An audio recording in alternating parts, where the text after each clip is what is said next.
what's up, everybody? We are back here live on Roundtable Wrestling Radio for Thursday night. A very, very big, special night. And, of course, even more special, one of the biggest superstars in professional wrestling today. And, of course, in our generation, definitely the best wrestler of our time, the one and only former multi-time heavyweight champion of the world, Mr. Kurt Angle. Kurt, how are you doing this evening? I'm doing great, thanks. Thank you so much, sir, for being on our show on this historic night. And, thank you, for gracing us with your appearance here. That's fine. Even though our show's going on, it's a pleasure to be on here. Yes, you definitely sound like you're beat and tired, and I'm pretty sure that all the promotion and all the stuff that's going on for the biggest pay-per-view of the year, Bound for Glory, has had, basically taken a toll on you. Yeah, well, it's been a busy week with going live tonight, and obviously, tomorrow I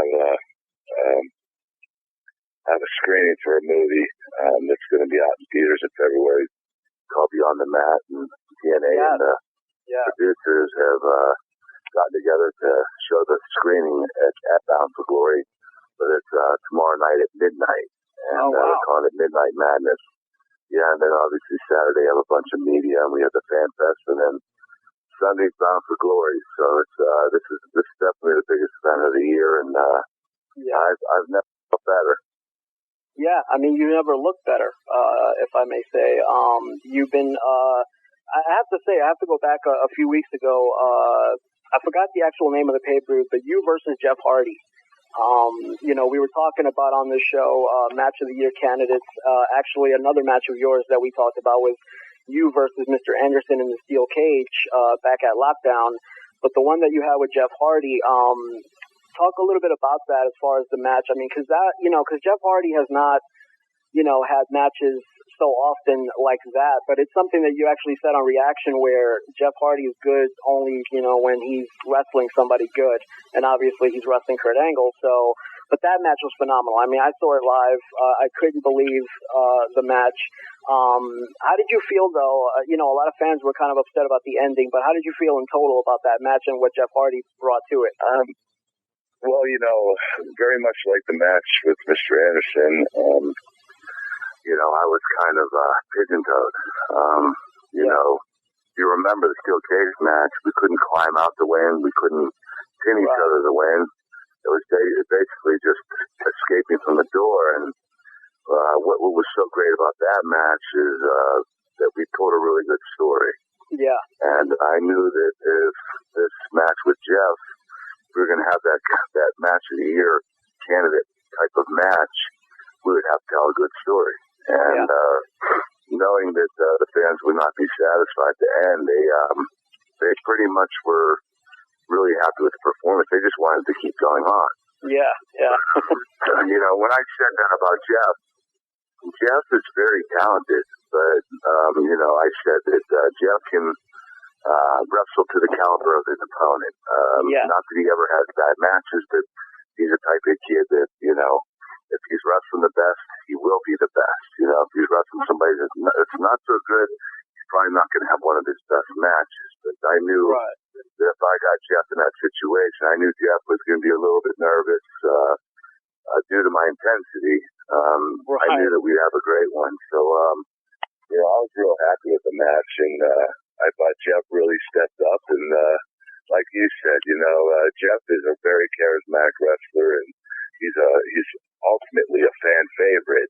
Yeah. But very seldom do you see him have a match of the year type of match. And right. But it felt good because I knew Jeff would step up if I pushed him hard enough, and we did. And thank God we both came out of there in one piece. I actually dislocated my ribs. Yes, due to a maneuver that happened, and that was, I believe, that was the swanton from the outside, right? Yeah, on the concrete floor, and I didn't realize, how much of an impact Jeff was going to have on my body. I couldn't move for about a minute, so you learn from that, and you realize And obviously the next night we had to wrestle again, and I had dislocated ribs. So, right. That match was great, but it wasn't even close to the match at the pay-per-view. But I was real happy with it. And I think the story, and, I think both Jeff and I both deserve to be in that, in the main event of Bound for Glory. So I'm happy with the outcome. Oh, yeah. I mean, and of course, once again, to go back to the steel cage match, one of the things that struck me, because that was another match that I watched live, and, just extraordinary, like you said, the storytelling. For me personally, I don't get that with, the other company. But when you're in the ring and you're wrestling, especially somebody of the caliber of Mr. Anderson, who has, in my opinion, brought so much to TNA, one thing I have to say, the moonsault. I mean, that looked like, you were going to die, basically. What goes through your head when you do something like that? Because I know you did it with Benoit, but this one looked very, kind of awkward, like you were kind of tilted a little bit, and it just looked very scary. I mean, what was going through your mind? Why the moonsault? So, to be honest with you, the cage is actually 6 to 7 feet higher in TNA. Yeah. So that was a lot bigger risk. You don't think if you go back and watch when I climb that cage, right when I get to the top, I just go. I don't even think about it. You can't second guess that. I'll give you an example. A great example is Brock Lesnar at WrestleMania against me when he second guessed his shooting star, and he obviously landed right on his head. Right. That was one of those things where he stuttered, and then he went again, and he just didn't have enough oomph. And those are things where you can't think. You just have to go, and you can't practice them early in the day. Right. So the unfortunate thing is we took away from the main event match that night. Yeah. AJ Styles versus the Pope, because not just because of the storytelling, but we went 8 minutes over, and it's something that I had to go to AJ and apologize to him for. But I knew that we'd have to have more time to tell that great story, and I read in a couple of magazines that it was number 5 on Match of the Year, and I'm like, these guys are crazy. Like, that match was, I really take pride that match, because people don't realize how hard it was to structure and put together with the limited list of just going through a door, So, but Anderson stepped up, too. He's a great wrestler. I think that if anyone deserves to be world champion right now, I think it's Mr. Anderson. I think he can carry us to new heights. So obviously I have to win or I retire, but if I were the guy running the show, I would say that Mr. Anderson would be a great candidate. Wow, that's quite interesting. A few of the other things that I wanted to ask you to go back even further. One of the interesting things that I always found interesting about you is that, when I think, correct me if I'm wrong, but I think WWE had approached you, in the mid-'90s or something, and you didn't take it seriously or something like that. What was the process of that? I mean, did you not like or feel that pro wrestling was something that you would, benefit from at the time? Because it was kind of, obviously not the Olympics and all that kind of stuff. So, what was going through your mind at that time? Why not, be in professional wrestling, or why turn it down at the time that you did? It had nothing to do with anything financially. I was doing pretty well financially, because once you want to go to the Olympics, you get asked to do speaking engagements, appearances. Right. I was making a lot of money just going around speaking to groups, companies, schools, whatever it was, and also doing some, sports reporting and just different things that I tried. But I didn't understand it back then. I didn't understand what pro wrestling was. I never watched it. Unfortunately, a lot of my peers were telling me, "Don't do that. That's a step down." And what I realized later on, and when I started watching them, Stone Cold was, at the top, and The Rock started coming up, and I started watching the show, and it was very entertaining. And I saw these guys who were really good athletes, and they were taking quite a beating. And I thought, you know what, I could see myself doing this, because I literally never watched it before. Right. And I thought I had the right personality, and I thought that if I get in there and I learn the techniques, I think I would do pretty well. So I think it was more of a matter of misunderstanding it. A lot of interviews, I've said that I literally laughed in Vince McMahon's face. That's not true. I just didn't know what he flew me up there, and I saw this huge company that was just getting bigger during the Attitude Era, and it just was overwhelming. But at the same time, when I went back to my agent, he literally took the contract and threw it in the trash right in front of me.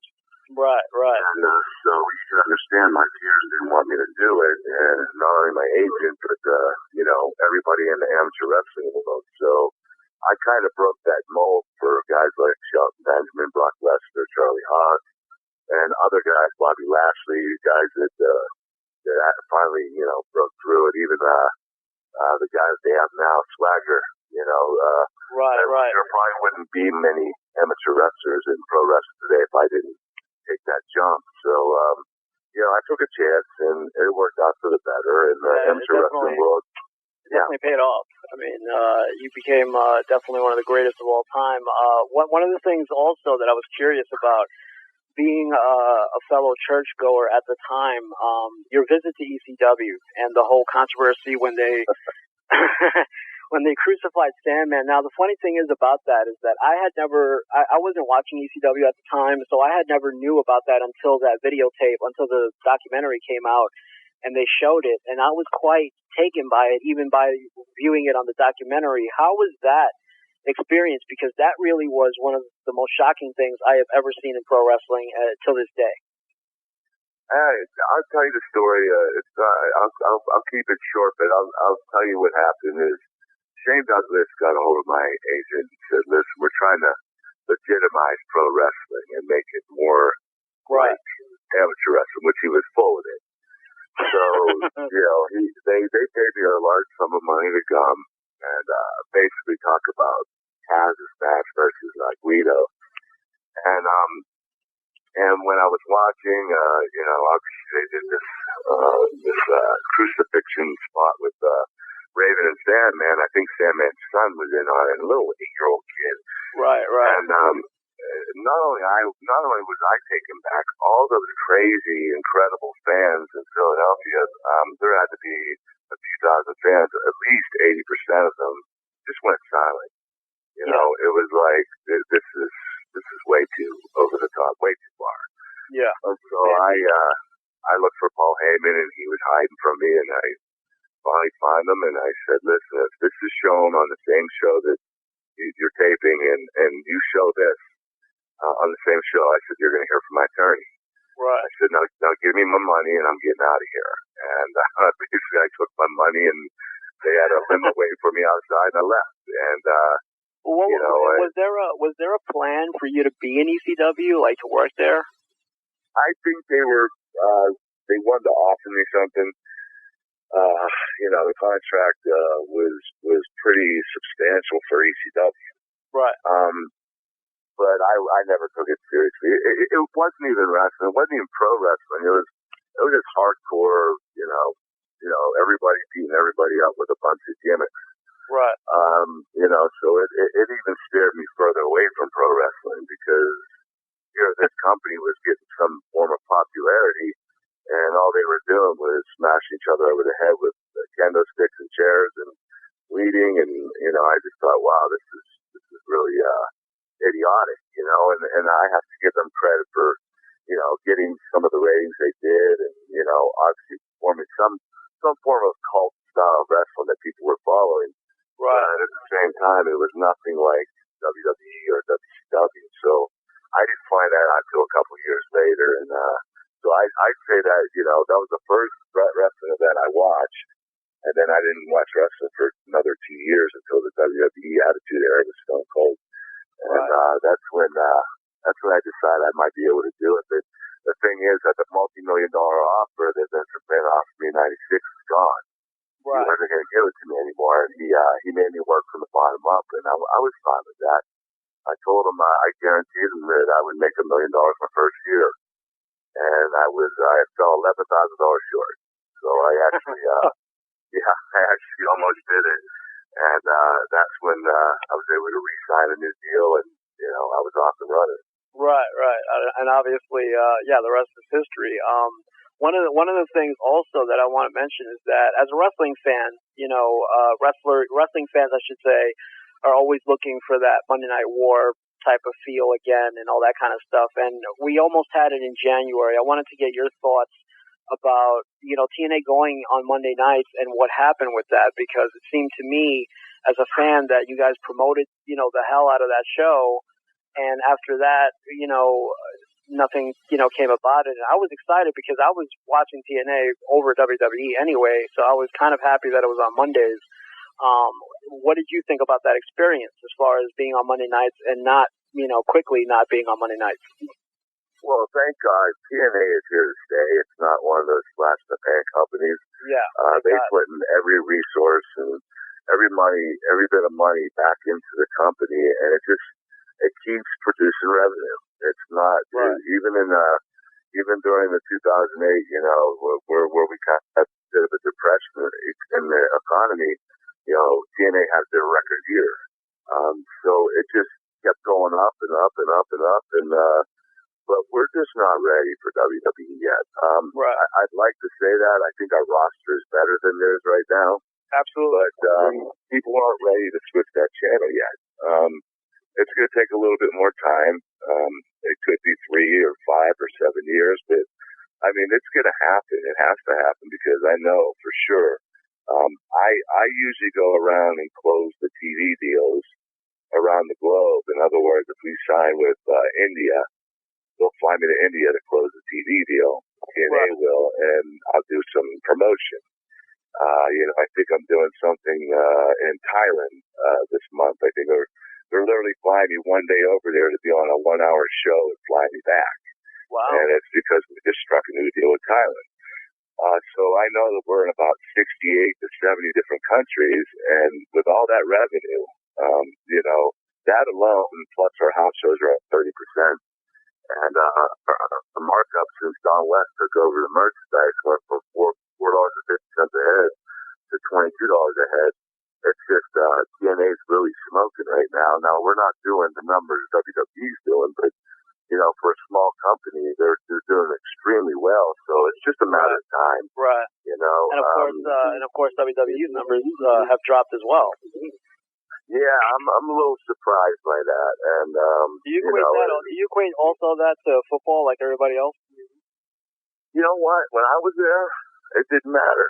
Football never hurt us. Yeah, so no, I can't blame it on football. I hear Ric Flair sometimes tell me, well, WWE's got to go up against the Vikings versus the Packers this week, and I'm like, boy, we never thought about that. We were up there. I mean, you guys did phenomenal ratings, and football was around, television shows were around. So that's always an excuse that's used. But I was just wondering your take on it. I think they're just I think right now they're just in a rut. You have to admit that Taker's been out, Sean left, Triple H got hurt, and you got to remember they're the veterans, and you got John Cena still there and Orton. But, I haven't watched the show much, but when I turned it on, I'm like, who is that? Right. I don't even know any other guys anymore. Well, that's the thing. They're not producing any new stars.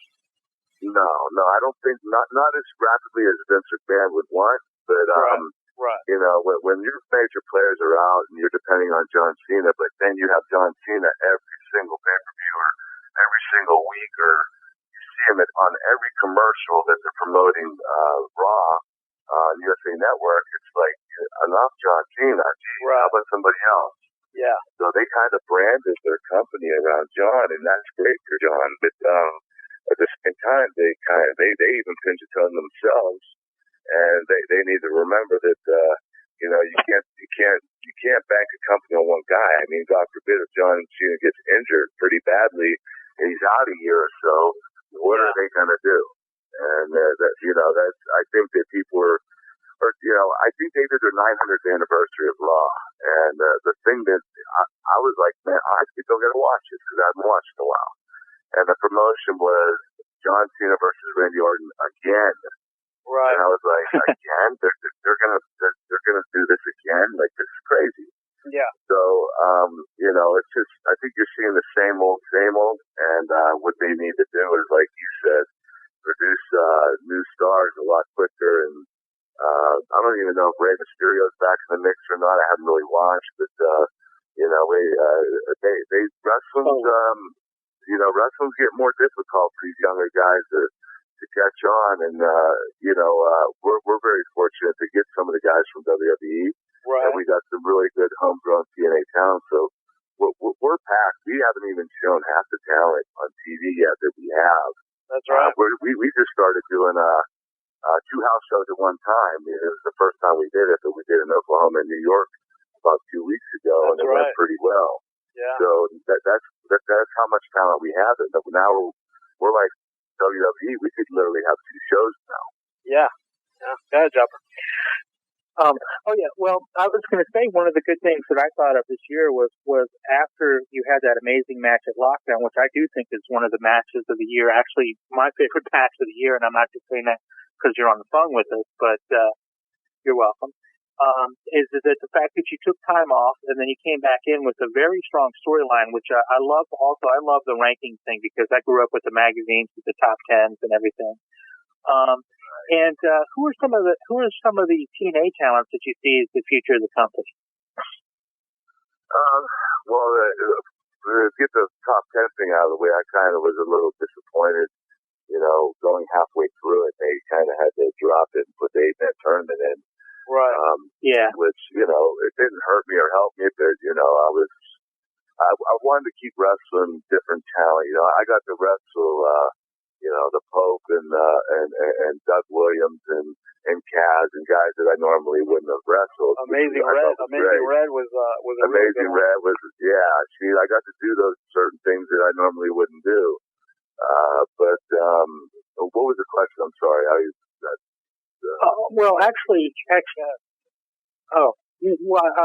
Kurt, I guess that does bring me to one of my problems with TNA, as you indicated. They start this amazing storyline with the top 10, and they switch it up. Do you think that the inconsistency is one of the things that really hurts your company with the booking? Yeah, you know what? It was really. I have to admit, I respect Vince Russo very much. I do. He works very hard, and obviously, he has a lot of people to answer to. So, what you necessarily see on TV is not really Vince Russo's finished product. It's more of a tampered and tainted product that he brought to the table, and it kind of got, he had to appease everybody and make sure that everybody was cool with it. So, It's not like he's running the show. He's writing, but I think there might be too many chefs in the kitchen. Yeah. And I don't know if that's a good thing or a bad thing. I'm glad Hogan's there, thank God. But I'll give you an example. Is the Main Event Mafia were off and running, and then after Bound for Glory, I had to cut a promo and say that we're no more. Right. And there wasn't really a finish to it. There wasn't a finish to my top 10. Not just that, but all of a sudden TNA was ECW for like a month. Yeah. I think. That was weird. I gotta say, as a TNA viewer since 2002, I've watched every incarnation, every kind of. It's like you guys have a different era, like almost every other month. And the ECW thing was kind of, very weird. Good, but at the same time, it's like you guys had something going, like you said, with the top 10 and all this other kind of stuff, and then all of a sudden, it's ECW. So for a TNA fan, it's like, what happened there? I think that what they tried to do, and I don't know if it worked or not. You guys might know better than I do, but I think they tried to bring those guys in, have a quick run, let these guys do it over one more time, and basically, have a pay-per-view that they were hoping to God would spike the buys and pay-per-views.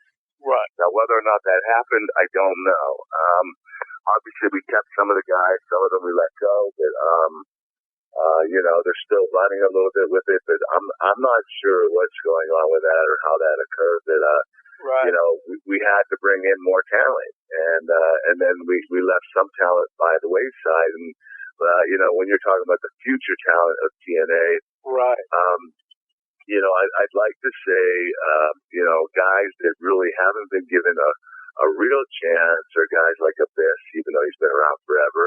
I'd like to say that, Samoa Joe got pushed to the side for a while. I'd like to see him have a good run. Big time. Big time. Jay Lethal, if he finds his own personality, I think that Jay is going to be a phenomenal talent. He's great at impersonations, but he needs to find that Jay Lethal within himself. Right. Once he does that, he'll be off and running. One of my favorites that is currently not on TV, like he used to be, is the guy that you wrestled, Amazing Red. I think Amazing Red is a true talent, and when you guys had that match, he comes in and then he disappears, and he comes in and disappears. I will tell you this: after we finished that match, Hulk Hogan said, this is after the fact, Kurt, but I wish he would have beaten me tonight. And I looked at him and I said, you know what, you're probably right. Because it wasn't a top 10 match, it was just a warm-up match. Right. And I could have made him the number 10 contender. He could have beaten me, and then I could have wrestled at the pay-per-view. And he does that incredible move where he does like a DDT with a Frankenstein. And Hogan, I landed right on my head. It looked like he killed me. And Hogan thought, man, that would have been a great finish, and you guys would have been off running at the pay. But that's after the fact. Amazing Red is a talent that he hasn't even been tampered with yet. We want to use him. We've got to find a way to use him. I think he could be every bit as good as Rey Mysterio. Yes. And I would love to see that happen. The one thing is, Amazing Red is very, very shy, and he needs to come out of that shell. Once he does that, it'll be fun. But, I love the English guys, too. I think that Doug Williams and Desmond Wolfe, he was running, and now we kind of pushed him by the wayside. Right. So Desmond Wolfe's another guy that I think that would do really well. So we have a lot of talent here. That, let me ask you something, because you mentioned it kind of briefly, and that is that once again, a lot of fans come up with stuff in their minds and what have you whenever somebody comes in. Your thoughts and feelings on Hogan? Is he positive towards the younger talent? Is he positive for TNA? Because there's a lot of people that of course, are going to say that he's in it for himself, and WCW stigma and all that kind of stuff. What do you feel about Hogan, and has he helped TNA in the right way? I'll tell you this about Terry Bollea. Hulk Hogan, since he's been out of the mix, Terry has a very good mind for wrestling, and a lot of people don't know this. When he's not in it, and he's looking at it from the outside in, he is very, very smart, very intelligent, and he's helped quite a bit. I think that although he does not make the final decisions either, believe it or not, surprisingly. But I think that him leading the way, I think you would see a lot more newer talent get on the roster and be pushed a little bit harder. That's what he wants. That is what he's there for. He's not there for himself. And obviously, the company obviously must be paying him quite a bit of money, or he might have some kind of share in a company where if the company makes so much, he makes so much. So he's going to want the company to do well, and he knows that he can't go anymore. Right. So there's no reason for him to politic for himself. If anything, he's gonna try to give the best product possible. But like I said, right now there just might be too many chefs in the kitchen, and we need to maybe reduce that and have one or two people make the final call. Speaking of chefs in the kitchen, one of the big things going on right now, and one of the things that's very very interesting to me is that there's a lot of rumors about Paul Heyman coming into the company, and the reason I mention it is because whenever he's mentioned, it's called Paul Heyman's going to save TNA, and all that kind of stuff. What do you think about the Paul Heyman situation, and do you think that will happen? And if it does, is he the savior of TNA? Nobody's going to save TNA. TNA is here. TNA is saved. TNA. The only way we can mess up is basically if we all just quit. I mean, that's. I'm just being completely honest with you. There's no way this company will go backward. We're too far forward, and we're too popular in the other parts of the world. Unfortunately, the United States, we tended to struggle a little bit. But with the popularity in other parts of the world, you have a product. It's almost like I heard someone quote, Vince McMahon can have the United States. We'll just take the rest of the world. And as long as you do that, you're going to make money. I mean, TV, just from TV signings, TV contracts alone, the company is running strong. So we don't have to worry financially. The problem is Paul Heyman going to help TNA? He's not going to save TNA because it's here to stay. But Paul Heyman is another guy that I have a lot of respect for. That I think that would make a very big impact if he came in. Rumors were that he was, and obviously he hasn't been here yet. But do you think? Do you think the pedestal is kind of high for him in terms of fans' perspective? As far as there's fans that say, "Well, I'm not watching TNA right now, but if he came in, I'll watch TNA." Do you think? Okay, well, yeah, but see, I'm not an internet guy, right? And right. I'm more of the everyday person that's turned on TV just to watch it. I don't really want to go to the dirt sheets to find out who won before I see the show. I hate that too. But you know what? Those are the people that are writing it. It's not the people every day. The 98% of the people that are just sitting and watching the show. It's the people that go on the internet every day and want to give their own opinion and basically say what they want to say and try to stir it up. And you know what? I don't even listen to all that crap. There's a rumor that I'm mad at a bitch for him dropping me on my head. He didn't even drop me on my head, and a bitch called me yesterday wondering what happened, and I said, I don't even know what you're talking about. And so, there are always rumors going around, but I think it's a little tiny 2% of us fans that go on the internet every day, and they're the ones that are, giving their input, and that Paul Heyman would save TNA. Paul Heyman definitely can help TNA, but is he that good? He's definitely in the top three. He's definitely one of the three best right now. And I have to put Hogan up there because Hogan obviously did what he did with Vince McMahon back in the 80s. And then the NWO, he knows what he's doing. But I can tell you that Paul Heyman is not Vince McMahon, but he's pretty close. Right. So, I think that he would help. And do I put him on a pedestal? You have to, because there aren't that many people that can make a huge impact like that. And I think that Paul Heyman could do that with any company. Yeah. Yeah, Joe. Yeah. I'm just right now. I'm imagining Abyss with a Bluetooth. And we were speaking of changes with TNA. What are your thoughts on going from the 6-sided ring back to the 4-sided ring? I didn't really care much about it.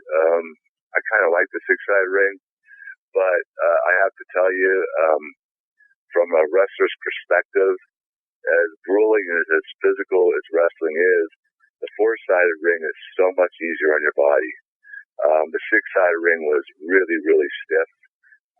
We didn't realize it until we started wrestling in the 4-sided ring, but I thought that's what made us different. I thought that's what separated us, having that 6-side. But, Hulk Hogan wanted to go back traditional.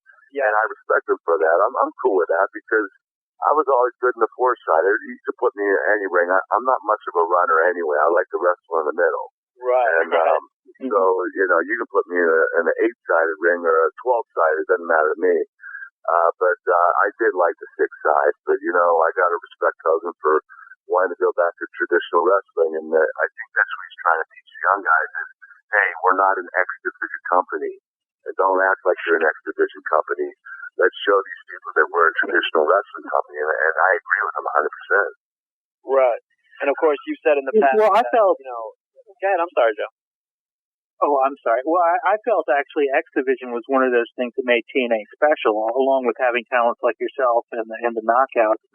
And you mentioned 8-side. What are your thoughts on the Octagon and/or mixed martial arts? Oh, I'm a big fan of it. It's no secret that I've been training here and there, and I took the UFC physical last year. I was getting had some personal issues in TNA that everybody obviously knows about, but I don't want to talk about it. And I decided I was probably going to quit pro wrestling because I knew that TNA wasn't going to release me.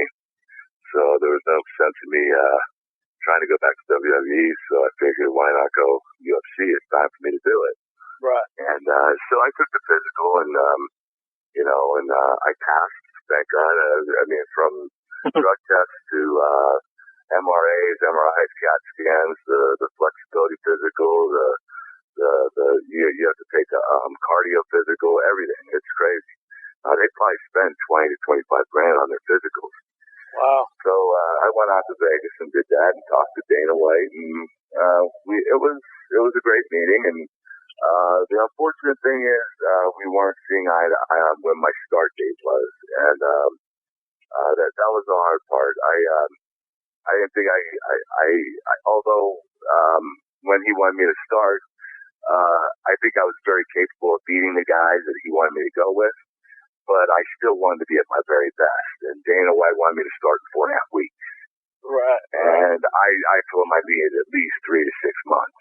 And so we were having a difficulty of that. But I respect Dana, and he's given me every opportunity to come in. He's given me every bit of money that I could ever ask for.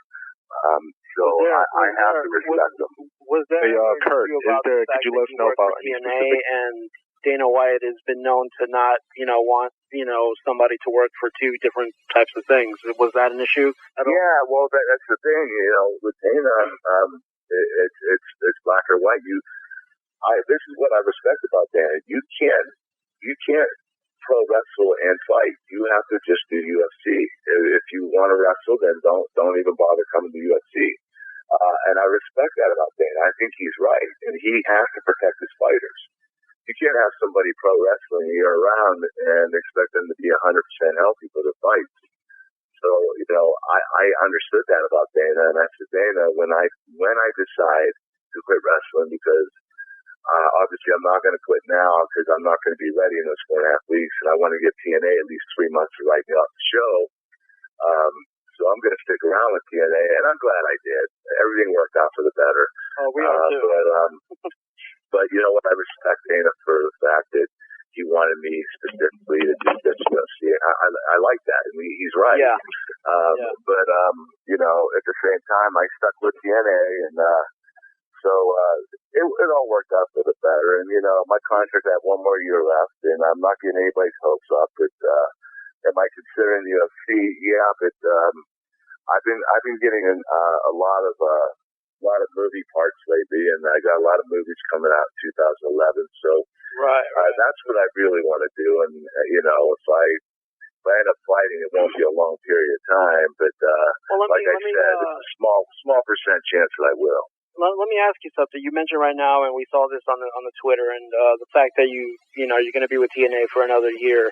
Is there ever a possibility of a return to the WWE? Only for the simple fact, and this is from my perspective as a fan, the reason I want to see something similar to that is because of Hall of Fame, number one. Yeah. Because if anybody is, should be in the Hall of Fame, it's you. Number two is a DVD compilation, and that is something that is very big in the WWE, where a lot of old school fans like ourselves, the only way we get great kind of stuff is through these DVDs.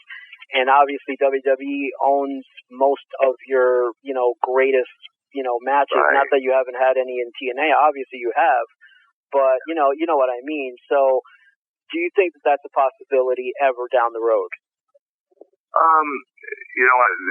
Put it this way, I'm happy in TNA, and this is where I retire. That's fine. But I never rule anything out. And I can tell you, I really don't think Vince McMahon wants me back.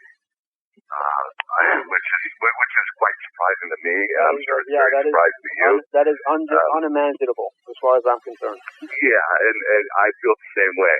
But if that's how he feels, hey, I'm sorry. That's his decision. Does he need me right now? Yeah, more than ever. Absolutely. But Vince McMahon doesn't want to say he needs anybody, and I understand that. And, I think a lot of people would love to see a Swagger Kurt Angle match. Yeah, I get that a lot on my Twitter and my Facebook. Yeah. And, I don't know how good the kid is. I really understand. I don't think they've personally tapped into his potential, in my opinion. They very, very seesaw him on television. 1 week he's up, 1 week he's down. But when he has been up, he has been quite good. I would definitely, he's using the ankle lock now, and yeah, I heard. Yeah. And all that kind of stuff. So obviously, when people do that, they, it was the same kind of situation with Shamrock. People always want to see a Shamrock Kurt Angle match because of the ankle. Right. So I mean, but like I said, but for me personally, it's more about the Hall of Fame. Now, just in an imaginary world, we asked this, from DDP to a whole bunch of other people that we've had on the show. If you did return to the WWE in imaginary world and you were inducted into the Hall of Fame, who would you want to induct you into the Hall of Fame, and would that mean something to you? First of all, Vince McMahon and I have always had a really good relationship. It's almost like a father-son. And, right. I still love him to death. He gave me all those opportunities, and without him, I wouldn't be where I am today. So, I am grateful. And if I ever did go back, obviously, I'd have one last run there and want to bow out. But like I said, I'm very happy in TNA. But if I were inducted into the Hall of Fame, that's a tough question because I have so much respect for a lot of these wrestlers. And, there are guys that helped me out at the beginning that I really owe a lot of credit to. And, those are the Triple H's and the Undertaker and the Rocks and the Austins and, obviously two guys that aren't here anymore, which is Chris Dunlop and Eddie Guerrero. But I would have to say, the guy that taught me probably more than any of them, the two guys, were Undertaker and Stone Cold, and along with Dwayne Johnson, he did a lot for me too. But he's obviously already, been there, inducted his dad, and you don't want to see that again. But I would love for someone like Austin or Taker, who really taught me from the beginning, because you guys wouldn't know it, but I had no idea what I was doing when I started. I mean, they were literally pushed me on TV without me having any idea what I was doing. Which, by the way, I must say, sorry to interrupt, but the match that you had with The Undertaker at No Way Out, once again, just another example of, I've never, because Undertaker had a certain, match set, and when he wrestled you at No Way Out, it was just so different, and it was one of the, truly, probably one of my top 10 matches ever of any wrestler was that match between you and The Undertaker at No Way Out. That was just absolutely incredibly extraordinary to watch. I can tell you a quick story about that. Yeah, Undertaker wanted that to be the WrestleMania match. Up until then, he didn't wrestle Shawn Michaels yet, but up until then, he never had that WrestleMania moment. So he was pushing for Vince to have the match pushed back to WrestleMania because, he didn't want to do it at No Way Out. And I understood that. And he was even willing to put up his undefeated streak to do it. So, he kept pushing and pushing and pushing and pushing, but Vince just wouldn't budge on it. I think Vince is right, but at the same time, it was one of those WrestleMania type of matches. And, it was the kind of match.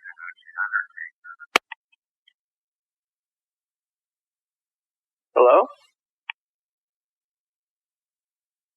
I believe we lost Mr. Angle for 1 second.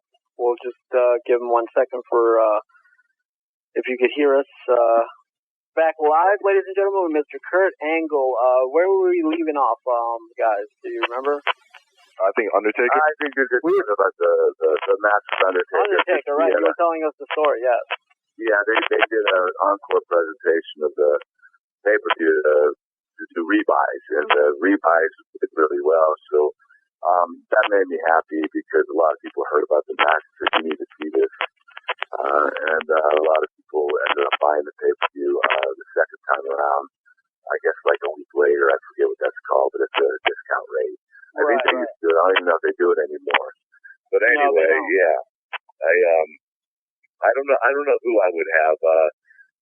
You want to think of some names, and I would have had someone as crazy as Iron Sheik, but he kind of went nuts on me the last couple of years. So, He went crazy at one of the Hall of Fames, which is one of the funniest moments I think we've ever seen. So he makes you humble. Yeah. He's hilarious.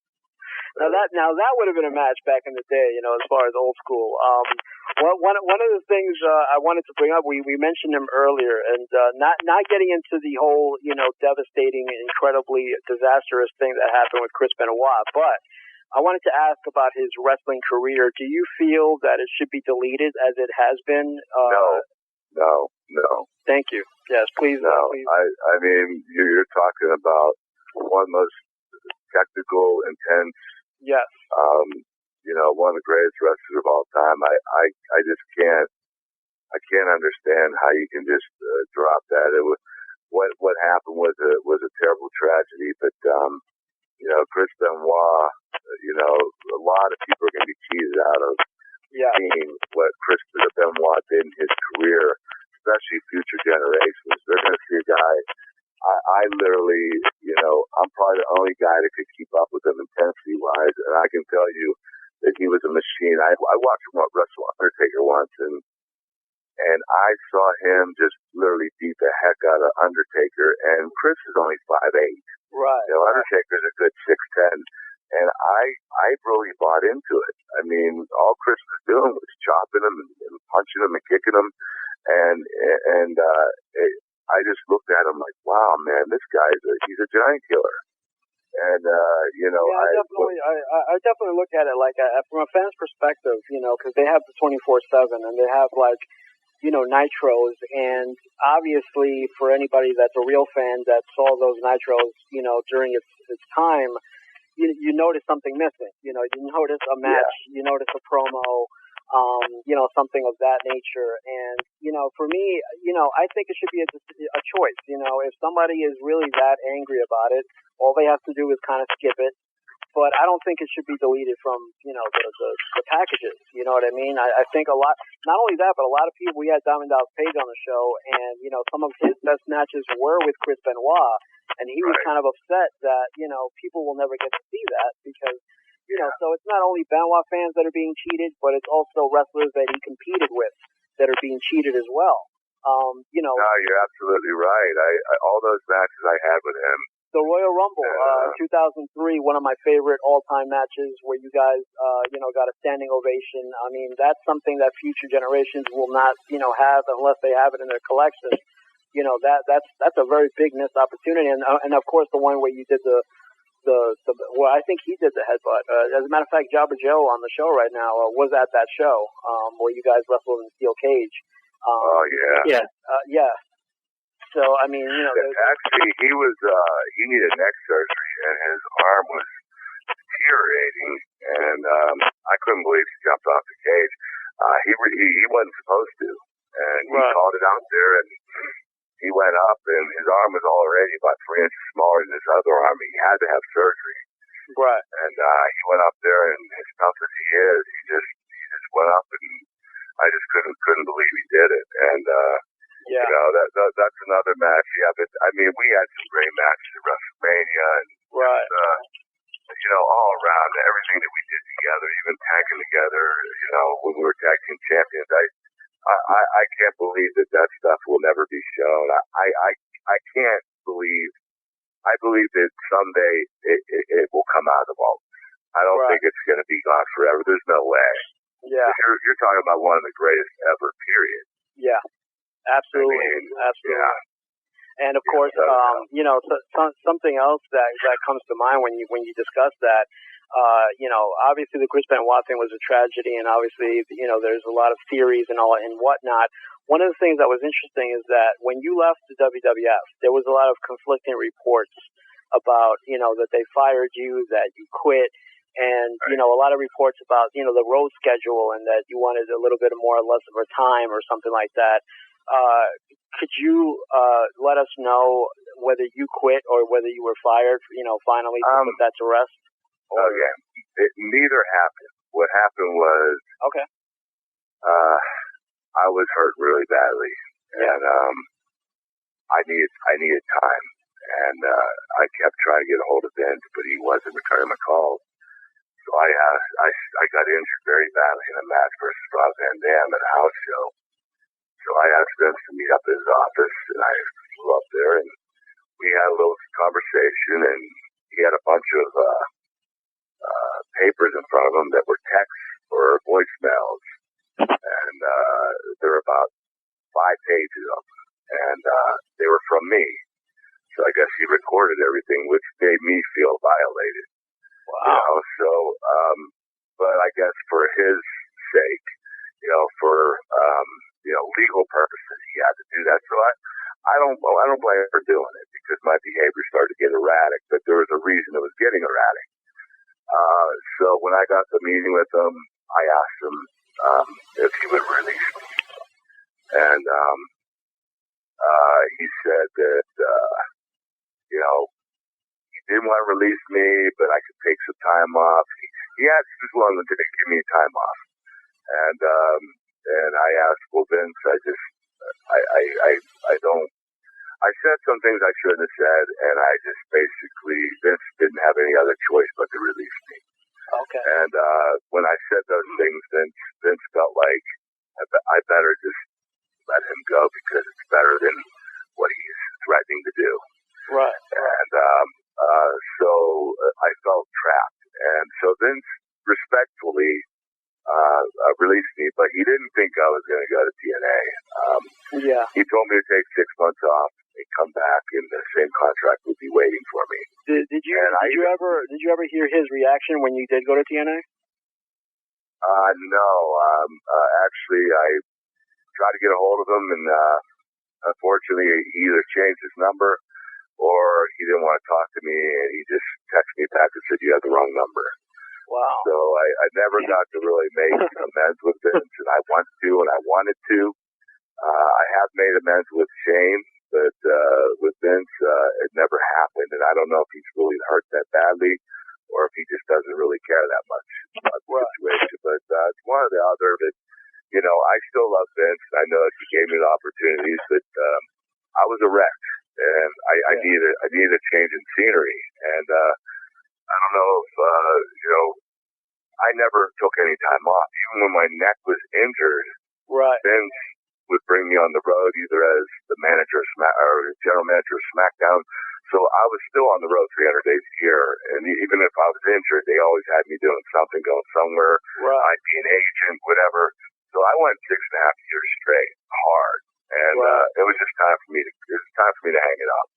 Yeah, I mean, for me personally, when they made the announcement, I actually, once again, I'm a TNA fan, so I was watching that pay-per-view. It actually happened to be on my birthday. It was September 24th, and I couldn't tell you, my wife at the time, when the commercial came on for Kurt Angle, we went ballistic, because we had heard about the release, and we had heard about you taking some time off. Never in a million years, and just like you said, probably for the WWF as well.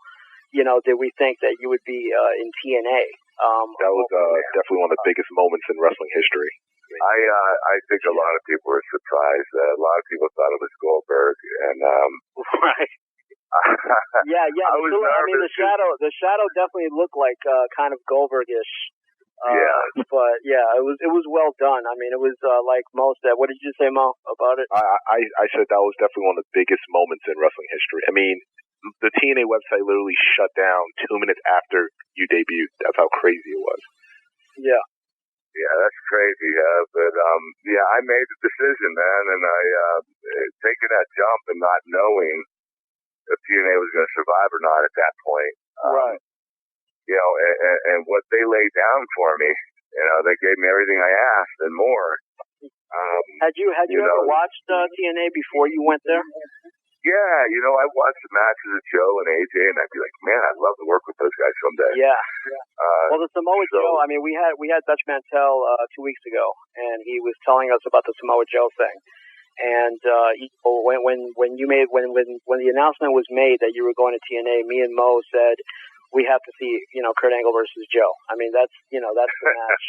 Because Samoa Joe was definitely their kind of Goldberg, their kind of indestructible type of guy, and wrestling wise, once again knowing what Samoa Joe has done in the independents and all that kind of stuff, we knew that this could be potentially the match of matches. How did you feel, as far as coming in and working with that guy right away? I mean, the headbutt. Headbutt hurt around the world when you give the headbutt, and you guys, I mean, it was so exciting. I mean, once again, I hadn't been excited about wrestling in so long, and that was just so exciting. How was that, experience with Samoa Joe? You know what? I was really surprised at his intensity because he's a big guy. Yeah. He's not built extremely incredibly well, but right. he's just a big Samoan athletic guy, and but I really enjoyed the matches, and I remember the first match we had. I knew we were going to go 3 matches, and I didn't want to go with Joe right away because I didn't want to mess up his undefeated streak. I thought we could go 6 months without going with each other, but they felt the need that we got to do it right away. So we had 3 matches, and I know the first match, I think we only went about 19 minutes, and the bookers got upset with me and said, that's uncalled for. That's not acceptable. And I said, listen, we're going 2 more, and I guarantee the next one's gonna be 30, and the one after that's gonna be 40. So just relax and go with the plan. Joe and I can't do everything over twice or 3 times over again. I'm going to be thinking of different things the next time, and the match will go longer, and the third won't be longer than that. Right. So, just relax a little bit and don't worry. We'll get there. But I still believe that Joe and I went way too early. I think personally that I hurt Joe's career. And really? I think that, because breaking his undefeated streak that quickly, I felt that Joe was he was at a point, at least with the TNA fans, that he was just untouchable. Yeah.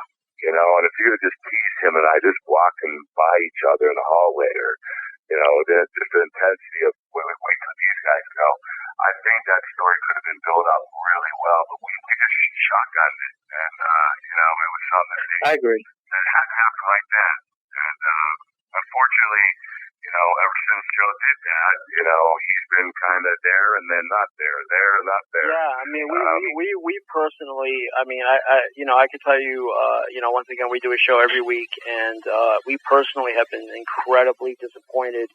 We never looked at it the way you're explaining it right now, personally, but we've definitely been very disappointed with the Samoa Joe thing because, he was mentored by Kevin Nash, which I felt was, the wrong thing to do because, why would Samoa Joe need Kevin Nash when he was, Mr. TNA? Right. And then, he got kidnapped or whatever it was. They never really explained that one. So, it's been very up and down with Samoa Joe, and that was, a guy that, I felt that, before you came in there, that, had TNA on his shoulders, so Samoa Joe has been, excuse my expression, but he's been fucked in that company. Hey, Kurt, can I just say this? Unfortunately, sometimes Joe lets the fire burn from inside of him, and it comes out of his mouth, and he gets himself in trouble. That's a good thing because he's very passionate about the business.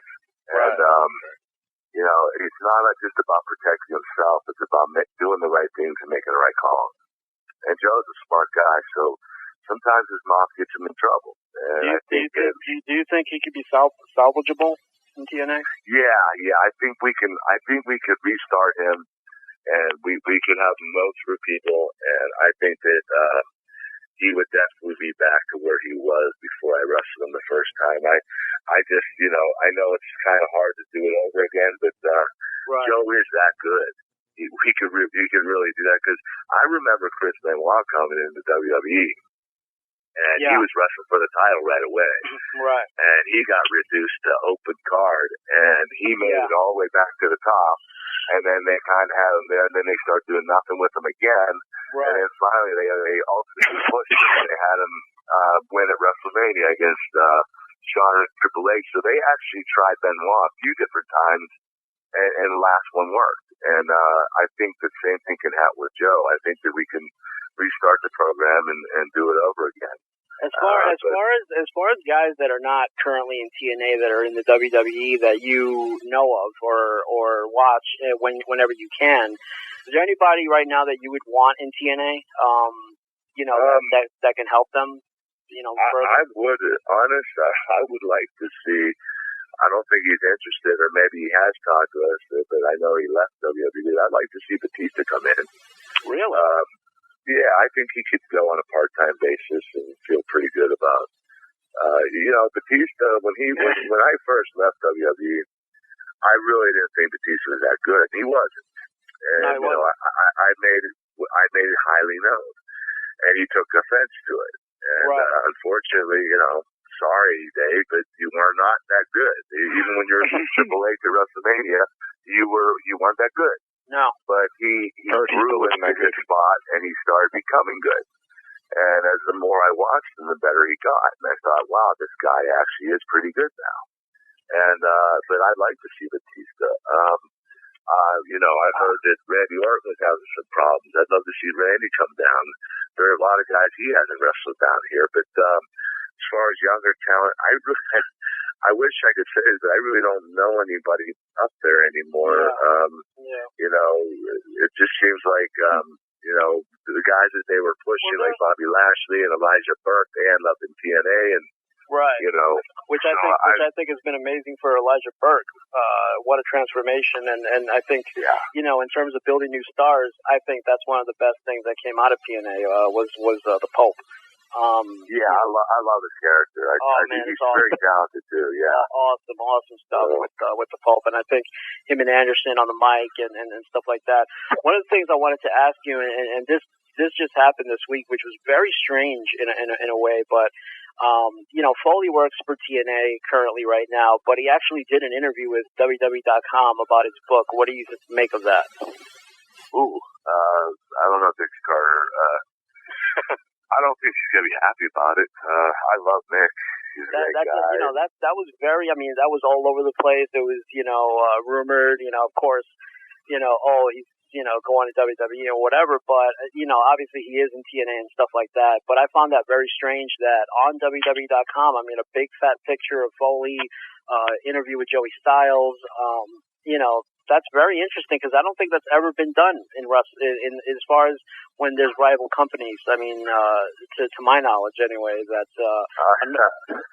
I don't think Vince McMahon would allow Mick Foley to go on TNA.com and do his, talk about his book. So I believe that Dixie Carter is going to be just as upset. So I don't know why Mick did it, but he had to have his reasons, and maybe he has a certain clause in his contract. I don't know, but if you haven't heard anything from Dixie Carter, you're probably going to hear it pretty soon. Yeah.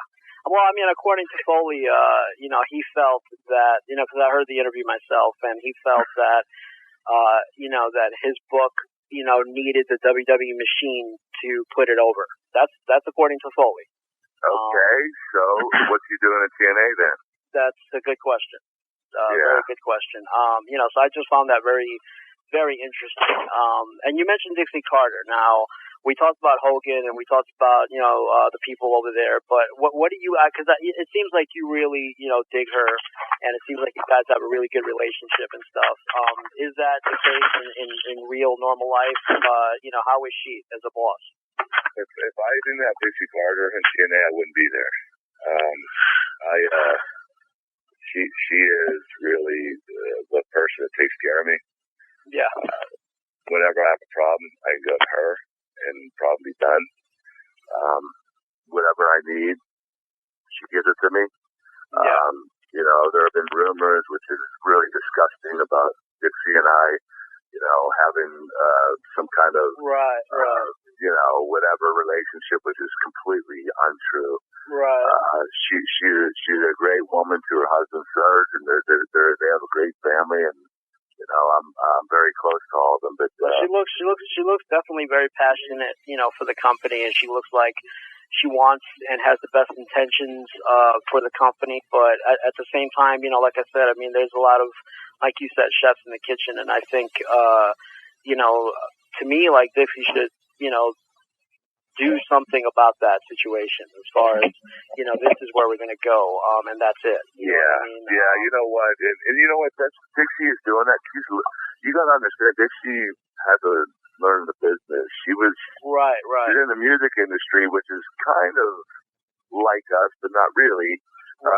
So she had to learn the ins and outs of wrestling, and now she's more confident, and she can hold it up herself. And I really love the woman. She really has done a lot for this company, and she ultimately makes decisions. And do I agree with all of them? No, but most of the time I do. And she is very passionate about the company. I'm telling you this. If there wasn't a Dixie Carter, there wouldn't be a TNA, and I definitely wouldn't be in it. And, right. One or the other or both. But I love the woman, and I have a lot of respect for her. Another interesting thing to me is that, as far as TNA and WWE has gone the PG route where, they've subtracted a lot of, not subtracted, they've basically eliminated, blood, they've eliminated the stuff that made the Attitude Era, and whereas you guys have gone the the opposite way, where you guys are freely saying asshole on television. You had a couple of bloody matches, as we mentioned, with Anderson. What do you think personally, as far as the differences? Because you guys are a little bit more hardcore, in terms of. This is what I'll give you my honest to God truth. Vince McMahon taught me this from day one.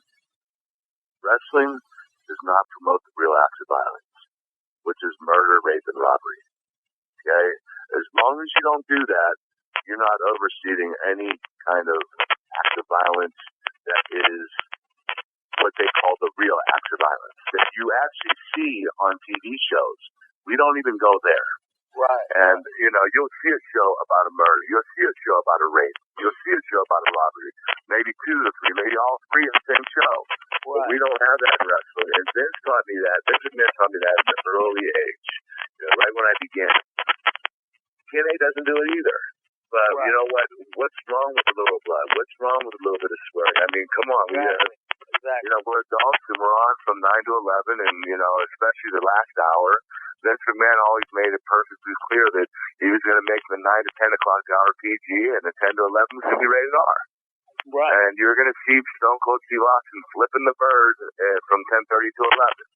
I don't know which now on DVDs has been kind of censored. It's been blocked off. Crazy. Well, he's a publicly traded company. Maybe his shareholders are putting pressure on him, but I'm not sure why. But Vince McMahon was at the heat of his popularity when he had the Attitude Era, when they were swearing, when they were juicing, when they were blood. When they were doing stuff like that. So I don't know why he decided to turn that route. Obviously, it hasn't helped the ratings. But, no, it hasn't at all. But then I can tell you from I'm 32 years old, and I can tell you from watching wrestling over the years that I enjoy obviously TNA more because of those reasons. Because you guys can swear, and you guys can juice and whatnot, and because I'm an adult, and I feel that that's more of an adult-oriented program, whereas on the other side, butt I think is like the worst word that's being used right now, and then and it's confusing because WWF, and once again, watching throughout the history, they used to do more hardcore things on Saturday morning television back in the day. And Jake Roberts with the snake, biting Macho Man or something of that nature. And now it's like you can't do anything, and they're on cable. They're, like you said, from 9 to 11, and even at 11 o'clock, they're not allowed to do certain things. So I think personally, that's another aspect of what's hurt them, because a lot of adults are kind of upset about that. I'm sorry, go ahead. Right, you're right. But let's be honest. What is the hottest sport? Tell me what the most popular rising sport has been this last 5 years. MMA. MMA? Exactly. And what do? They beat each other up.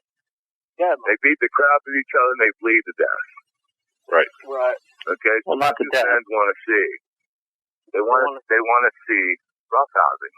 Right. They want to see someone bleed. They want to see a knockout. Wrestling's trying to get further away from that when we should be trying to track what fans are wanting. And right. the more they go toward UFC, the more we should be going toward that. Do you think that's also another aspect of what's hurt wrestling is the MMA? Oh, well, yeah. But wrestling will never die. It's an American pastime. It's like saying, that football is going to die because USA soccer is going to become popular. It's going to be just as popular as it was all over the world. It's just, wrestling will always be there. It's not like it's just going to drop off the planet, regardless of UFC or not. Of course, UFC is hot, and I watch it. I think it's great. I think it's incredible. But I watch it because I love to see technique, and I love to see these guys go at each other. I love to see them beat each other up, and I love to see knockouts. Who is most of the time somebody's bleeding. In terms of MMA, who are some of your favorites that you like to watch? I love Chuck Liddell. I love Tito. Brock is my favorite right now. He's the best in the world. Obviously. St. Pierre is incredible. I love Anderson Silva. There are a lot of guys. I mean, there's so many of those guys that I like that it's the reason it's so popular is because they just keep bringing in fresher talent that are just as good, if not better than talent that preceded them. And also I love Kenny Shamrock. And also the Ultimate Fighter show, I also think has helped, the UFC thing because we get to, go more inside of the fighters and stuff like that. Well, that's what I was supposed to do last year. I was supposed to be on the Ultimate Fighter show with Kimbo. Really? Wow. Yeah, that's what Dana wanted me to do. He was going. That would have been. Now awesome. they don't get paid for that, but Dana gave me a significant amount of money to do that. But he was like, listen, we're filming in April, and I said, it's March right now, Dana. Give me a little more time, Kurt, if you did compete at MMA, would you want to go into heavyweight? I mean, that's pretty big. You know what? I can. Because all my life, that's all I've done is I literally wrestle guys that look like Brock. I mean, that's all I've done. I've gotten in there and mixed it up with Brock. From an amateur wrestling standpoint, not from a fighter standpoint. Brock's an animal. Can I do it? Yeah, but obviously, I'd most likely be a light heavyweight most of the time. I'd be a transitional guy like Randy Couture is. I mean, I would like to, personally, I would like to see you 205 or at least 185. I don't think you'd go down to 185, but I think I think 205 would be perfect for your frame, actually. Well, you know what? If must be, I could make 185. Wow. Which is a lot of people don't realize that. I like to see it, honestly. At least one exhibition match with a Kurt Angle in MMA. I would love to see. Well, you know what? It might happen. I don't know. I mean, as long as the movies keep coming and my Angle food, I want to talk about that. Anybody that's interested in my food company, go to KurtAngleFoods.com. But my food company is doing extremely well, and so I got a lot of responsibility right now, and it'll be very hard. I can't say it'll be harder because you know what? In TNA, although thank God they have pulled back on me a little bit on being on the road. Now I'm on the road a lot more with Angle Foods, traveling around the country. But what I like about UFC and MMA is that you can be at home 360 days a year, and you only have to go and fight twice a year. Right. So you're at home training, but you're at home. You get to come home every night. You get to see your family every night. You get to stay in your bed every night. That's what's intriguing to me. That's, I was just with Brock Lesnar, and I spent an evening with him at Mr. Olympia, and that's what he loves about it. He doesn't have to travel. He gets to stay at home, train, and he's there. Him and his wife, Rena, they're having their second child. He just had a kid. She's pregnant again. And I'm telling you, Brock was trying to inspire me of getting into fighting. Right. And, talking to him and the words that he said, it really rang true in my head. And I was like, wow. I mean, that was easier on my body than people don't realize how hard pro wrestling is. They think it's a dull fake. Right. And Brock Lesnar will be the first one to admit to you, listen, this is not fake. My body has been more torture than this than it will ever be in UFC. He'll say it now. Yeah. So, I think when we had Al Snow a few weeks ago, he said it best. He said, the only thing fake about wrestling is the outcome. It's predetermined. That's it. Yeah, exactly. So, he said that. But Jobber, you had a question, right, Jobber? Well, I wanted to go back to the PG question, and it seems like a lot of people are saying that it ties directly into Linda McMahon running for office. And what are your thoughts on Linda McMahon and what are your thoughts on Linda McMahon running for office and how you think she would do for that? Linda McMahon is a leader. Right? He took a company like WWE, and you just say, about Vince, he's very talented at what he does. But Linda McMahon was the face of the company, and she took the company to a height that I don't even think McMahon thought was possible. I believe Linda McMahon, she should win it. There's no reason not to. You can put all the negative press you want on it. I heard that Chris Nowinski turned his back on for everything. All they did for him, you wouldn't believe what they did for the kids. And maybe they let him go. Who knows? Got upset. But I mean, the kid didn't wrestle for 6 years, and they still have no contract. Right. So he should be grateful for what they did for him. But I mean, Linda is a leader, and she is very clever. She's not stupid. She knows what she needs to do. She knows she needs to help out with healthcare. She knows she needs to help out with the economy.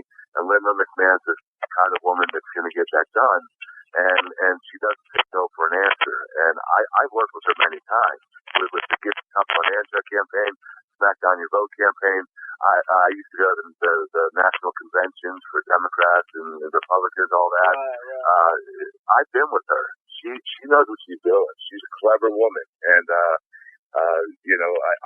think that she deserves to be. She's running for the governor and Senate, right? Yeah, Senate. Yeah. She's running for senator. I'm sorry, but I believe that she will win. I mean, there's. Wow. Everybody in Connecticut knows the type of person that Linda is.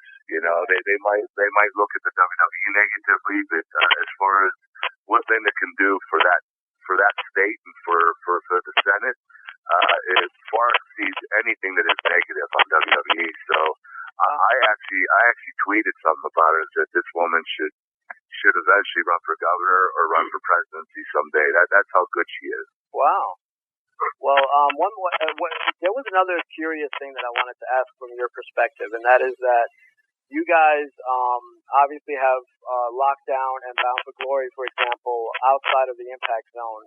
Do you think personally that more shows, as far as Impact, the show, should be outside of the Impact Zone? Because, for example, you guys went to New York last week or the week before, and that could have been a recorded Impact right there, because I know the crowd was amazing. I know that atmosphere is just electric. Do you think it's hurting TNA a little bit that everything is in the Impact Zone and everything is kind of like the same, kind of the fans are the same, the same chant? No, you're right. You're absolutely right with that. I mean, but although I'd say about 60% of the fans are the same, 40%, a lot of them it's their first time. Most of them, most of the new fans are not from this country. Right. A lot of fans from South America, because they have no TV, they just go on the internet and check. They'll fly up to Orlando just to watch the show because they can't get TNA down in South America. I don't know why we're not down there, but but a lot of stuff from Europe and UK. But I would love to do TVs outside, but it costs a lot more money, especially if you have one in New York City. You're talking mega bucks. I mean, Vince McMahon comes out Madison Square Garden, and when everybody gets paid and it's all said and done, he makes no money. Wow. I mean, but he has to do it because that's his game. Madison Square Garden. Right. He has to do it.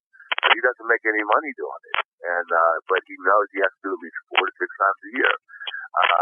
TNA, that's where we're going to have to take some risks. When do we do it? How do we do it? How do we do it? Because we're in a state, we're like in a safe haven in Orlando, like doing it at Universal Studios. We know the amount of money we have to spend. We know we're not going to get any money from the attendance. So it's more of a safe haven to us, so that we know that we're not going to get blown out of the water by low attendance. We know that we're not going to have to promote it with hundreds of thousands of dollars. We know that this is an easy way for us to do TV, get it done, get it on the air, and make sure that we're there every single week. TNA will be ready. I think by the time I retire, we'll be ready for that. Wow. We're ready to go for Vegas City. And you know what? Yeah, well, I was going to say is, I was just going to say, I mean, you're absolutely right. I mean, that is kind of a shame that by the time you retire, though, that, that's when it'll happen. But just to wrap this up, because I know that you're short on time, and trust me, we couldn't appreciate this any more than we can explain. But obviously, in 3 nights from tonight, you are going to be in the main event of the biggest pay-per-view in TNA history. There's a lot of buzz about this, and I also think it's kind of cool that it's on 10-10-10, by the way. I thought that was pretty neat. You are, of course, you, Mr. Anderson, and Jeff Hardy for the TNA Heavyweight Championship of the world. The story goes that if you don't win, you retire from the ring and stuff like that. I think this is going to be an extraordinary pay-per-view. I think, of course, the match is going to be extraordinary. And I urge every one of the listeners here, because we're more of a New York-based show, and urge all of the listeners to watch Bound for Glory, because there's also, a lot of hype about a surprise and all that kind of stuff. And we wish you the best of luck, but please plug your Angle Foods thing, because I know that you're very excited about that. And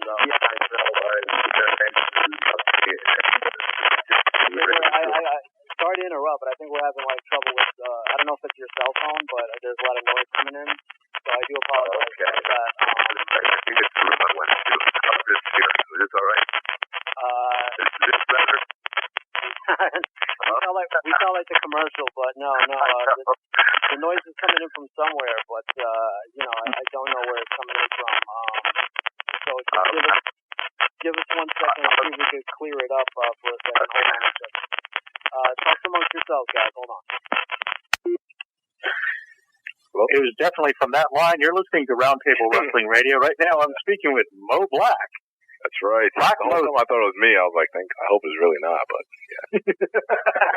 Well, for once, I wasn't the guilty party, Lazy people. Absolutely. It's part of the experience. I mean, here's what it is in WWE. I respect them for what they do, but as a fan, it's my choice if I want to watch or not. And I'd rather not watch than sit and bitch about it the whole time, you know what I mean? Makes sense. Yeah, it's like, they do have a new character that I think is pretty good, which is Alberto Del Rio. I don't know if you've seen any of his stuff on the internet or whatever. No, I haven't heard of him at all. Thank God. We got it clear now. All right, everybody there? Yeah, we're here. Okay, cool. So we're all back with Kurt Angle, and as we were saying, we apologize, by the way, to the listeners about the noise, but we are live, obviously. Just to reiterate, in case you didn't hear it, once again, Bound for Glory is this Sunday, 3 nights away from tonight.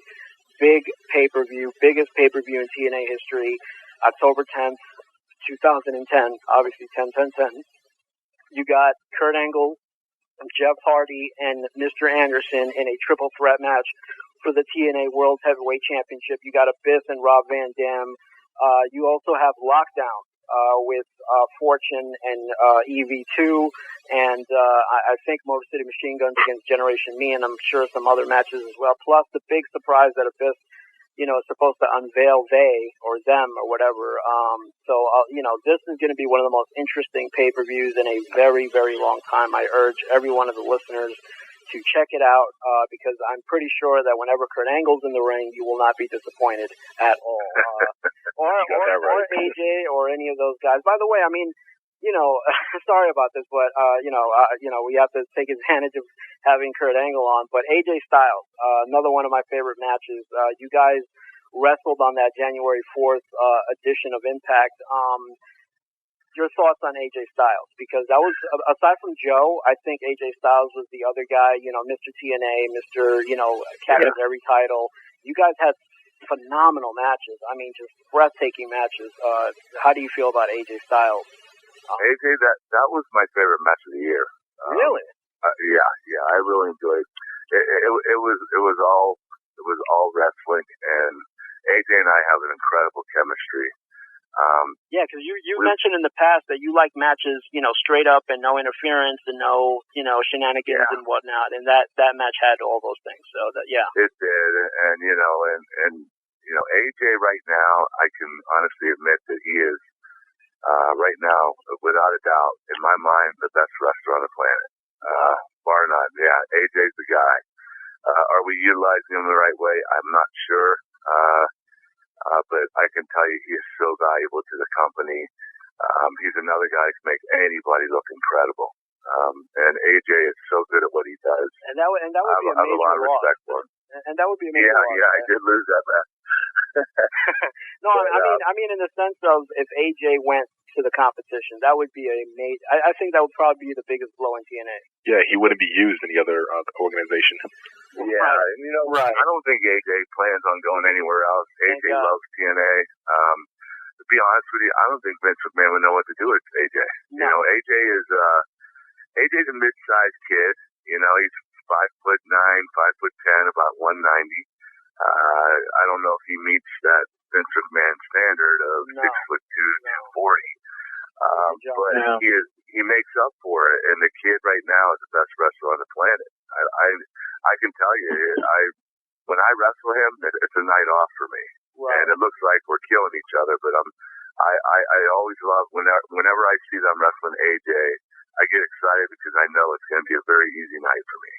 Yeah, and that's important in pro wrestling, As far as like overall WWF and TNA, what would you say is the match that represents Kurt Angle? What would you say is the match that is your favorite match that you participated in?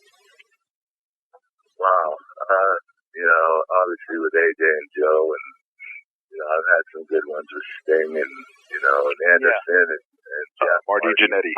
I mean, I've had a lot of great matches. Marty Jannetty, dude. You had an amazing match with Marty Jannetty. Yeah. Wow. It's funny. Marty, I never met him before. Never touched him. Right. Anything with Shawn Michaels. Those two, something about both of them that they have the it factor. And Shawn and I didn't even, when you're at WrestleMania, you're there all week. You're supposed to work on your match. Shawn and I didn't do that. We just talked. We just sat there and talked about family and God, and we really didn't do much. And we went out there and just, I'll be honest with you, it was a mid-card match because we weren't wrestling for the title. Yeah, do you think that should have been a bigger match, considering that you have the two greatest performers of this generation at the same time at WrestleMania? Do you think that should have been upper?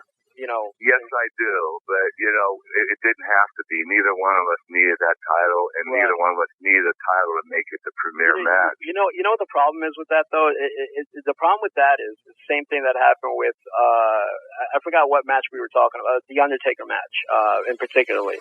When you wrestle Shawn at WrestleMania, pretty much everything after that, is basically going to fail in comparison. Same thing with The Undertaker. You wrestled The Undertaker at No Way Out, which was in February, and I believe WrestleMania was in April, and that match surpassed the main event WrestleMania that year. I mean, so it's very difficult. I mean, how do you feel about that? No, I agree. That was Vince McMahon's call, and I think it was the only time that Vince thought that Shawn and I would be able to hook up because Shawn didn't want to leave Raw. He wanted to stay on Raw, and I was on SmackDown, but I went over to Raw briefly. And it was the only time it was going to happen, so he wanted to make it work. And the funny thing is, we didn't have a finish for the match, and Shawn mentioned to me, he goes, listen, why don't you should win. You should make me tap out. And I said, Shawn, we don't have to do that. He said, no, listen, you're probably going to end up going up against Batista and for the title here, and I think you should come out the winner. Shawn was really very, very giving, and he just wanted to have the best match on the card. I could tell you that's the highest payday. That's the highest payday I ever got. Wow! And that wasn't even the main event. Right. I mean, I've gotten some very high paydays for matches, but that was my highest. Well, I mean, once again, you have still higher than Seattle, where you did main event Mania. It was higher than that. Yeah. Wow. Yeah. Wow. Crazy. Yeah. So. I mean, it's once again, it's very interesting because once again, you have Shawn and Kurt, the two best of the best in the ring at WrestleMania. So once again, it's just incredibly difficult to, and I believe I can't remember. I believe it was JBL and Cena that year, if I'm not mistaken. And I mean, you can't, Shawn and Kurt, and then you have JBL and Cena. I'm sorry, but you can't top that. Hey, Kurt, any chances of Team Angle reuniting? With Shawn and Undertaker at WrestleMania 25 when they had that incredible match, and then they tried to follow it up, with Randy and Triple H, and it just didn't work. Even Triple H actually admitted that. So, he's right. It's sometimes when you, and Vince knew it too. He knew that, oh boy, this is going to be the match. So, we'll try to keep it further away from the main event. Did you watch that match? Which match? The Shawn Taker? Yeah. I thought that was every bit as good as me and Shawn. I was very happy for Undertaker because he wasn't able to have that type of a match. Right. So I think he was very happy with it, and I was so happy for him because I knew that even though he has this undefeated streak at WrestleMania, they always brought these big, giant characters that couldn't maneuver that well, and you always had to wrestle those guys. And here he is wrestling the best guy ever in the business, Shawn Michaels. So Taker was able to really show his skills, even at the age he is. Right, exactly. Both on both counts, because Shawn is around the same age, and so even at and we always talk about that as well. And what was your thoughts about the send off that they gave Ric Flair and the fact that he goes to TNA? Do you think WWE was kind of offended by that? Because you know what, Ric Flair always tells Vince McMahon what he's going to do. He'll call Vince and say, listen, this is what I'm doing, Vince. I just want to let you know. And Vince seems to be okay with it. There was never a send-off. There was never a send-off like that. And it just, for a lot of fans, it felt kind of weird, that he would go wrestle again, regardless of any company. But back to, once again, promoting Bound for Glory. Like I said, this Sunday night, pay-per-view, once again, Mr. Angle, Jeff Hardy, and Kurt Angle, Jeff Hardy, and Mr. Anderson. And after what we've seen between you and Jeff Hardy, I can only imagine what it's going to be like with Mr. Anderson in the mix. Do you think, how do you feel about the match right now, going into it? For a triple threat match, I think, put it this way, I'm pretty much responsible for structuring the match. Right. And I can guarantee you this will be every bit as good as my match with Jeff. Awesome. It's a lot harder in a triple threat match because now you can't be the guy in there. Like, I'm usually the guy in there calling it. When you have three people, you can't call it all three people because somebody's somewhere else and they can't really hear you. So it's a little bit more difficult as far as the timing aspect. But as far as what I have structured, I believe this match is going to be really, really good. It's going to be one of the best matches. Awesome. And I think, I couldn't, once again, recommend it more to the audience that's listening to watch that match because, once again, I can tell you from my personal experiences that watching any Kurt Angle match, I've never been disappointed. Even if it's not the greatest match, I still haven't been disappointed because it's still the best match of the card. Well, I appreciate that. No, I mean, it's the truth, and I'm not, we've said that off just, when you're not here or whatever, and it is the absolute truth. As far as Angle Foods, though, we were going to talk about that because I know that you're extremely excited about that project. Why don't you tell the fans and the listeners about that and, what that's about? Well, I came up with a food company that no one's ever done before. What we were able to do is infuse food with a product called High Fiber DX that we're the only ones in North America that have distribution. So we've gone far beyond the Nutrisystems and the Jenny Craigs and came out with a product that is very high in protein, high in fiber, and is all complex carbohydrates and lower in fat, lower in carbs. And basically the foods to help promote muscle growth and lose fat quicker than any other product, period. Wow. Fiber, it's a 7-layer fiber, which has never been done before. And there's a doctor in Europe that came up with it for people with diabetes and people that were obese. And the results were incredible, but it was a powder form that you drank before each meal. What we were able to do is take that fiber grain and protein grain and infuse it into our foods to make it higher in protein, higher fiber, so you lose fat and gain muscle quicker. And it's never been done, and we kind of the leaders as far as of structuring a food like that. And we decided to call it Angle Foods, and basically obviously we've hit the fitness industry very hard, but this food is more prone for people that are overweight, obese, people with diabetes, people with heart conditions. It's supposed to really clean up America as far as the obesity rate. Right now, we're at 33% of all people are obese. 1 out of every 3 people are going to end up with diabetes. Wow. 1 out of every 3 people are going to end up with heart disease. 1 out of every 4 people are going to end up with cancer. And, these foods is what's going to help you. The only thing the FDA guaranteed was that if you ate a high fiber diet, that you would live a long, non-diseased life. That's the only thing they could guarantee, and they said you had to get at least 30 grams of fiber. Our foods have between 15 and 18 grams, and it's a 7-layer fiber, not just a 1-layer fiber where that causes you to retain water. It causes you to look bloated. It gives you gas, stuff like that. There are side effects to it. Ours is so clean, it's like a high-octane fuel. Right. So when I saw this being made and the infusion being done, we brought this guy in that was worth about $400 million. We were going to basically give the company to him, and I was going to be the spokesperson. But I told my manager, I want the company. I asked him how much how much do we need to make this work? And I said, give me a high-end figure. And he said, this much. And I said, I want to do it. So I got involved in it, and then I started doing the thing.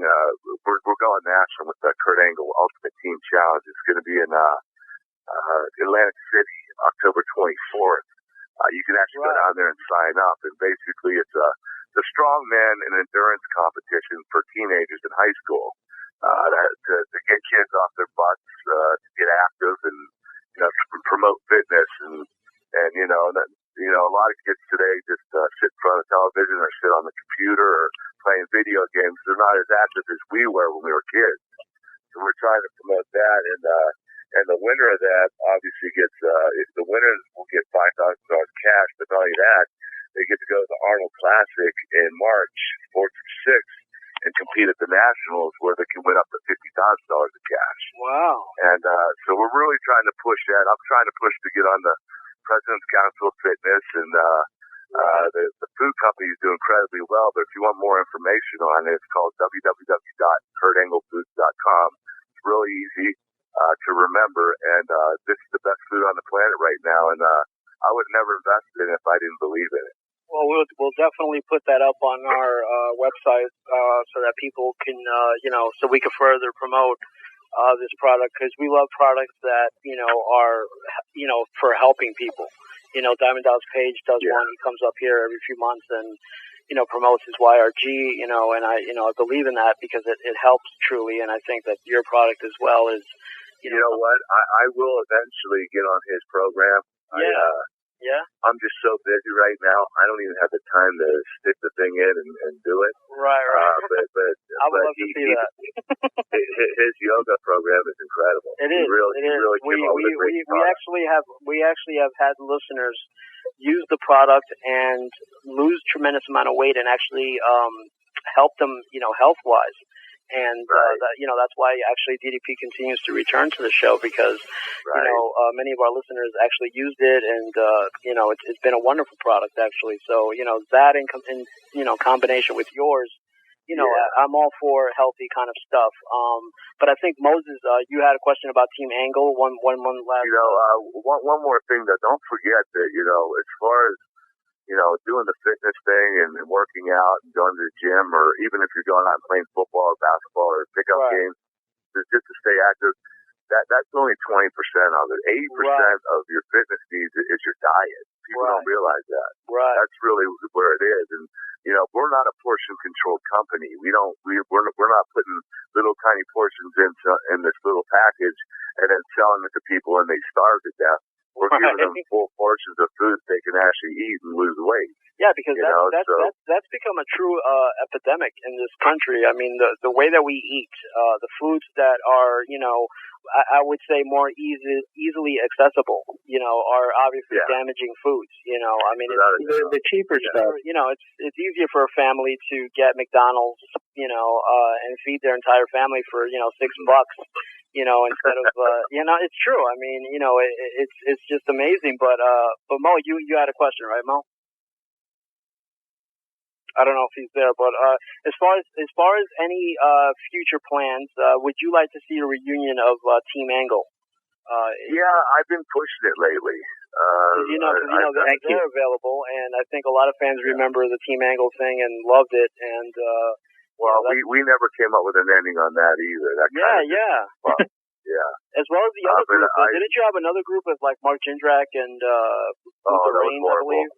That was horrible. The Honor Society. Yeah. Was that the name? I was trying to figure out wow. Nobody even knew the name. When I found out what the name was, I wanted to kill somebody. Yeah. So that wasn't you. That wasn't your idea? No, it's just because those guys are rough. Oh, okay. And Team Angle though was awesome though. I mean, Charlie Haas and Shelton Benjamin. I thought you guys clicked well, and like you said, it really never had a proper ending to that. So is that something that you would definitely like to see in the future for maybe TNA? Yeah, I just saw Charlie 2 weeks ago. I went down to Oklahoma for a house show, and Charlie showed up with his little daughter. Right. He's gonna have 3 kids now. God bless him. But he wants to bring it back. Shelton called me, and I've been pushing for it, but I haven't gotten any responses yet. But okay. That would be something I'd be interested in doing before I retire. That'd be a nice juicy surprise for everybody. And of course, once again, we're going to put that up on our site and our Facebook page and everything as far as the Angle Foods. And we're going to obviously continue to promote Bound for Glory. As you know, this is that's what we did tonight. Tonight was actually the Bound for Glory episode of Roundtable Wrestling Radio. So we hope everybody has enjoyed it for the most part. What we normally do is we ask our guests to possibly cut a promo for us. So if you could cut a promo for us, saying something about Roundtable Wrestling Radio and whatever else you want to put into it. Okay, I'll just say something real quick. Okay. All right. Hey, this is Kurt Angle from TNA, and you're ready? Hey, this is Kurt Angle from TNA, and you're listening to Roundtable Wrestling. Oh, it's real. It's damn real. Awesome. Thank you so much, Mr. Angle. It's truly been an honor and we wish you obviously the best of luck, and hopefully you don't retire on Sunday. I don't think you will. Especially with my new 1-year deal. Exactly. I mean, that's going to work. There goes a little kayfabe for you. But yeah, I mean, we wish you the best of luck. Well, actually, I hope. I'm sorry. Go ahead. Actually, Kurt, that would be very good for you. You could retire and still get paid. There you go. There you go. Yeah. One of those WCW contracts. Yeah, one of those things like Ric Flair had. You get to pay to sit home. But thank you so much, Kurt. I mean, you've been a pleasure, and it's been an honor to have you on the show. And of course, you're free to, whenever you want to promote something, to come back on the show and promote it anytime you want. All right. Thank you so much, Kurt. All right, guys. Thank you. Take care, man. Thank you, sir. All right, guys. Bye.